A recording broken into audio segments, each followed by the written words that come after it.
Okay, what we're going to do in this workshop is talk about ethical dilemmas in research, and then also some ethical dilemmas through research.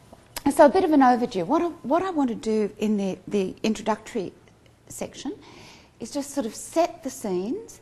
Then I want to talk a little bit about principlism and the national statement that guides research ethics in Australia, some of the strengths and problems of principlism as a foundation for making ethical decisions.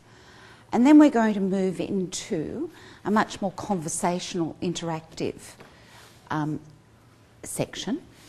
And so what I actually want to do in that particular section of the workshop is actually ask you, just while I'm talking through some of this introductory material, to think through some of the ethical challenges that you might have or might be anticipating encountering in your own research. And we'll do a whip around and then think of a couple of those that are really pertinent that we might discuss and untangle as a group. And then I want to focus on just one particular dilemma of ethics through research that often occurs for postgrads and early career researchers, and that's around the issue of publication. So it's not just, I'm not restricting the conversation to simply about data collection and so on, but the whole positioning of researchers within the academy. Okay. So in Australia, we operate under a basis of ethical decision making that's a regulatory framework, the National Statement of Research Ethics. But it has, and we'll talk about that in a little bit more detail, but it hasn't actually come out of nowhere. It's come out of, in fact, a long trajectory of dilemmas and problems with the conduct of research. Originally, of course, the issue of research ethics came to the fore as a consequence of the experiments during the Nazi era and the disclosure of what happened in the concentration camps, but also with the Jews, but also with the Catholics and other minority groups. And as a consequence of that, national guidelines were set up. But despite the fact that we had things like the Helsinki Declaration that were set in place and principles, right through, in fact, until well into the second half of the 20th century, we still had a number of cases of ethical dilemmas, ethical misuse, that became extremely controversial. And these actually paved the way for a much more rigorous regulatory framework that we've actually got. So the Stanley Milgram experiments, he was an academic at Harvard University, a psychologist, and these experiments are involved asking people to inflict pain, electrical shock on people, and this is actually how it was all, the experiment was actually laid out. And that what he was trying to test is the extent to which people would be compliant and obedient. Now, in fact, there was no electric shock, they were actors, but the participants in the research didn't know that. Reports about Milgram's report on the study was that people were unbelievably compliant, and as they were asked to increase the level of the electric shock, they just did so. What emerged many, many years later, when someone went back, after this experiment was exposed, people went back and tried to find the people who'd participated in this research, and many of them had been very, very traumatised by it, because it sort of really confronted them with I did this, because at no stage was it disclosed that they were actually actors. Until about 12 months later, and then, Milgram sent a letter, a lot of people weren't contacted, so they didn't get the information. So it's high, very high level of trauma as a consequence of this. Not surprisingly, he didn't get his tenure at Harvard. But it became a case study of some of the traumas and difficulties around the use of deceit. The Tuskegee syphilis study was in operation in the United States from about 1930s through until 1972. It was actually initiated by Tuskegee College, which was a college, teacher training college for African Americans, and they approached the Public Health Service, the PHS, because 25% of the population in their community had syphilis. But because it was a poor black community, there was actually no public health services. So what happened as a consequence of this, the Public Health Service decided that they would undertake a study to see what the effects were of untreated syphilis. So they enlisted people in the study, promised them health care, food subsidies, burials that were subsidised.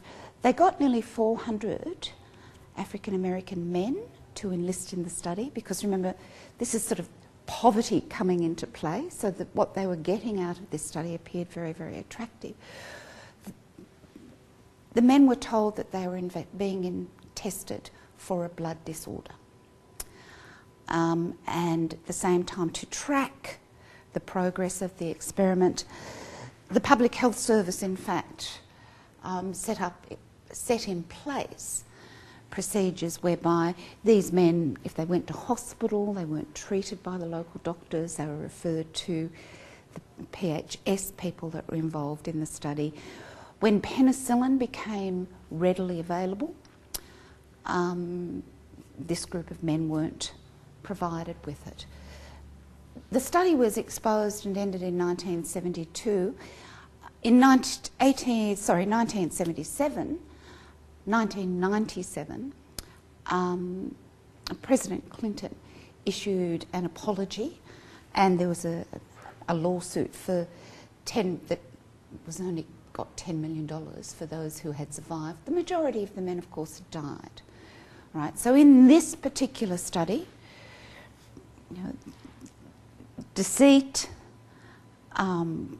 death as a consequence of involvement, with withholding of treatment for a known problem.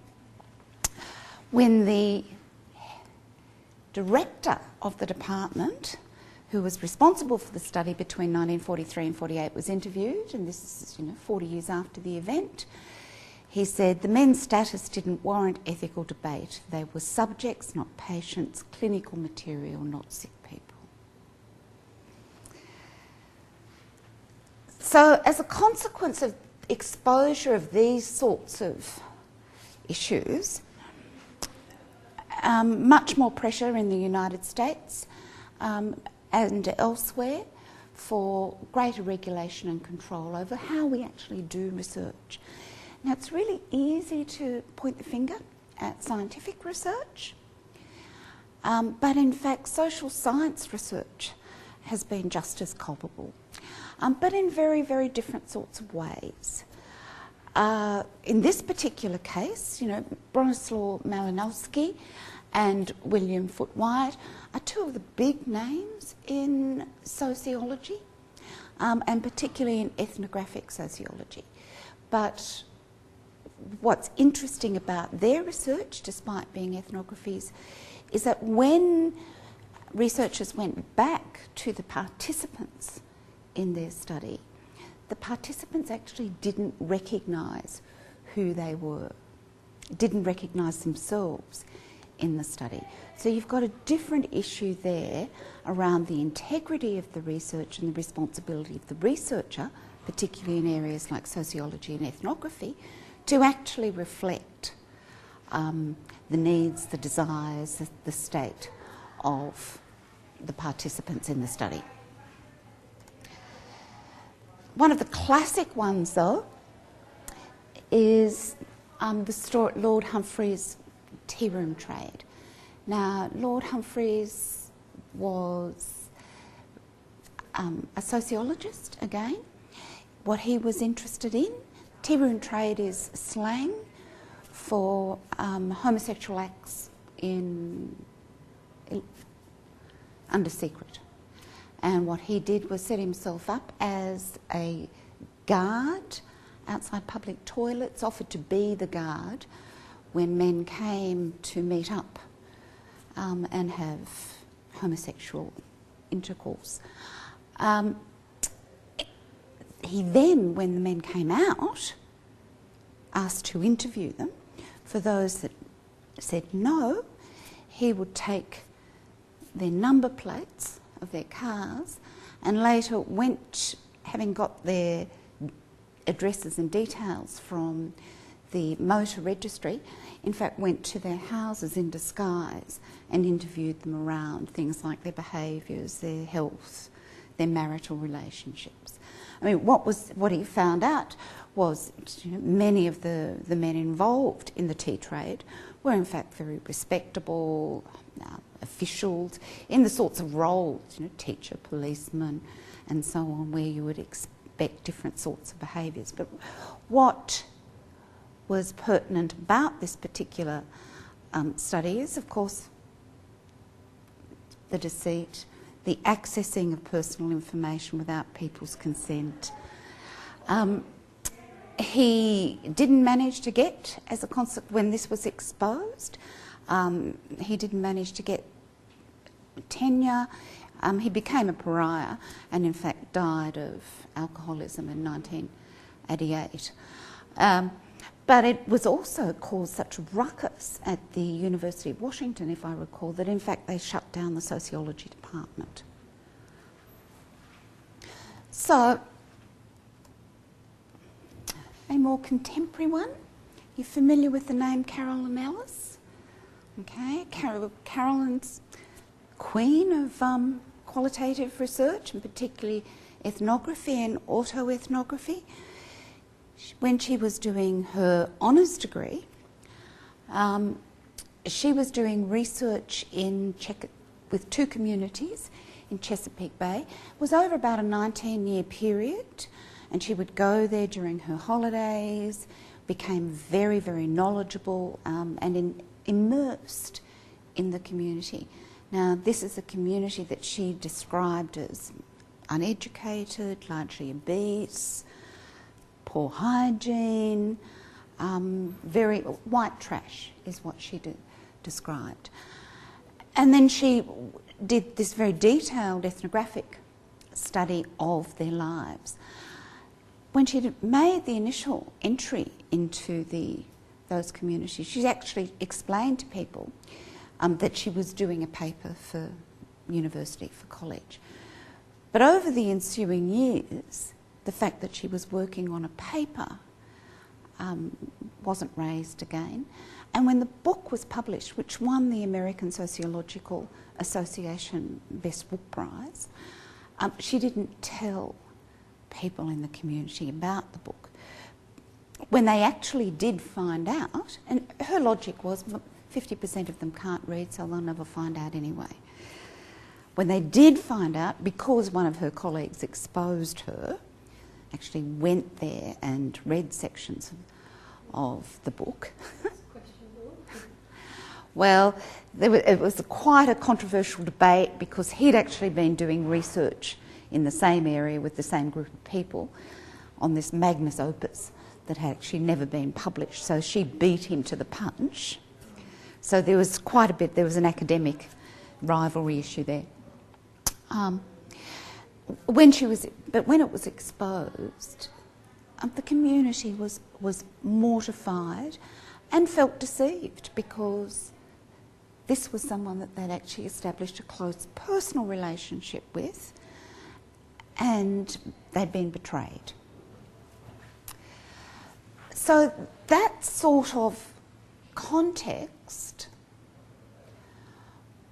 led to many countries, in the United States, but also Australia, establishing guidelines and rules around the conduct of ethical research. Now, the framework, in Australia we call it the National Statement for the Conduct of Ethical Research. It's built around principles, and principlism is a particular philosophical approach. We do have 4 principles that underpin the National Statement: research merit and integrity, justice, beneficence, and respect for human beings.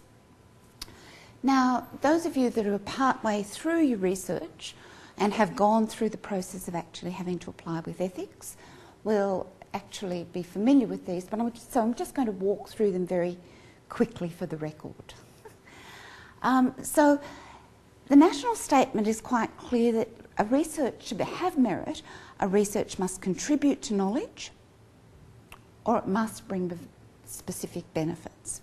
It must use the appropriate methods to achieve its aims, be based on the research literature or previous studies, be conducted by researchers with experience and qualifications and competence, and conducted with appropriate facilities and resources. It's that dot point 4, for instance, that has caused a lot of universities now to require that it's the supervisor who submits the ethics application with the student as the second named researcher, so that the supervisor, as the more experienced researcher, is actually responsible for the ethical conduct of the research. Now, in terms of integrity, research has integrity if the researchers are searching for knowledge and understanding, follow recognised principles of research conduct, conduct the research honestly, and disseminate and communicate results, whether they're favourable or unfavourable. When I was writing one of the paper that I set you, Illuminating Ethics, as part of the reading for this particular workshop, I was, I think from memory, a senior lecturer, and the professor that was the director of the centre that I was in asked me what I was working on. I was really excited and said, well, we've had all of these ethical problems with this AARE grant, so I'm writing a paper about it. He said, oh, you never write about anything unfavourable. You only tell the good news story. Well, of course, you know, that's not an ethical approach, but particularly with research findings. So, you know, you might do your experiment and find it's a failure. Well, that's part of the contribution to knowledge, that you disseminate that. All right, the next aspect is that research must be just. So the research is just if the benefits and burdens are equally distributed. That means in your selection and recruitment of participants, that particular groups aren't unfairly burdened, and those of you who are doing research with some populations, schools are a classic one, often criticise researchers because their students or their teachers are excessively burdened. I've been working in hospitals where there were 17 researchers conducting surveys on the same group of about 20 young girls. And you'd have to argue, well, that's a pretty burdened population.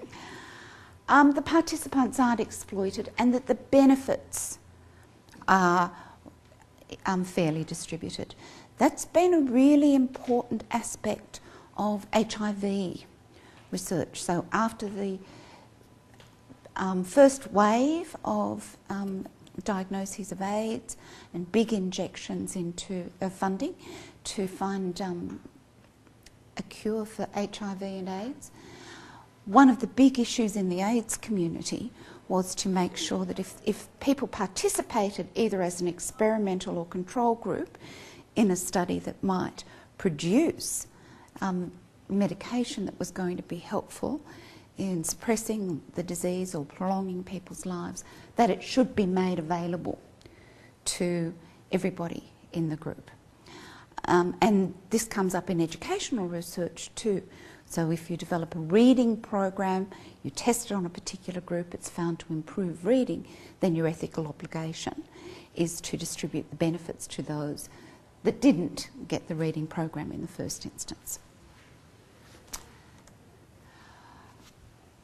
right, now the benefits. Research is beneficent if the benefits justify any harm or discomfort that participants, the community or the researchers might experience. And that means that there's an obligation on the researchers to minimise harm and discomfort, to make the potential for risks clear, and to protect the welfare of participants. And finally, respectful research abides by the values of research merit and integrity, justice and beneficence, has regard for the welfare beliefs, perceptions and customs, cultural heritage of individuals and groups, respects privacy, confidentiality, respects the capacity of individuals to make their own decisions. Now, principlism then is the framework that guides research ethics in Australia. When you fill out an ethics application to get ethics approval, it's those 4 principles that you are required to comply with. Now, principlism has real strengths as a framework, and the process of ethics application has some real strengths, I think. I've never had a student go through the ethics process without them saying it's really helped them think through in a level of detail what it was that they were actually going to do, what it was that they actually wanted to find out, and to engage with the ethical issues of that process. So it does help researchers clarify their design and their ethical stance. It does provide a moral baseline for making ethical decisions. So you can know, because of the principles, well, I can't deceive the participants. If I do want to use deceit, then it has to be extremely well justified. There has to be very, very careful processes put in place so that you explain what's happened. It can't cause any harm, and so on. So it gives you an ethical baseline, a moral baseline for making decisions. But of course, because the trajectory, the theology, if you like, of research ethics has actually come through science, then the national statement and the work of ethics committees is very often framed with a very biomedical model of what research is. And that model defines the researcher as the powerful expert, the participant as the vulnerable object of the research. It reflects sort of the doctor-patient relationship. Now that becomes a challenge when we actually look at different sorts of research. I'm just going to skip through that. So there are strengths to principlism. There are also some real problems with it. It's based on an amalgam of philosophies. You've got Kant's notion of the autonomous subject, that everybody is an individual and can make a decision without feeling any compulsion or pressure. You've got Mill's notion of beneficence, Goetz's notion of non-maleficence. All of these, of course, presume a particular sort of subject, an agentic subject, someone who is capable and able to make their decisions. And in cases where that isn't the case and individuals are classified as not having agency, that's when you have other people designated under the ethics of principlism with responsibility for making the decision. So that might be parents. In the case of kids at school, it might be carers.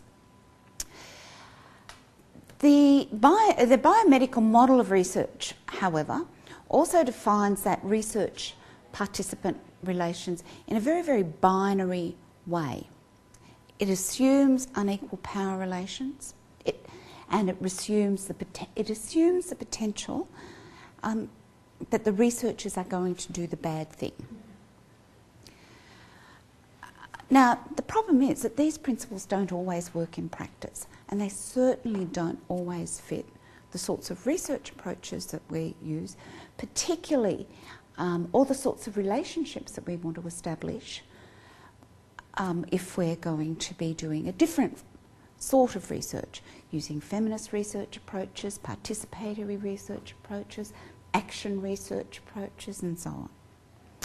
So the question is, how do we actually take that notion that the fact that we actually operate in a framework that's based on principalism, but want to do something very different?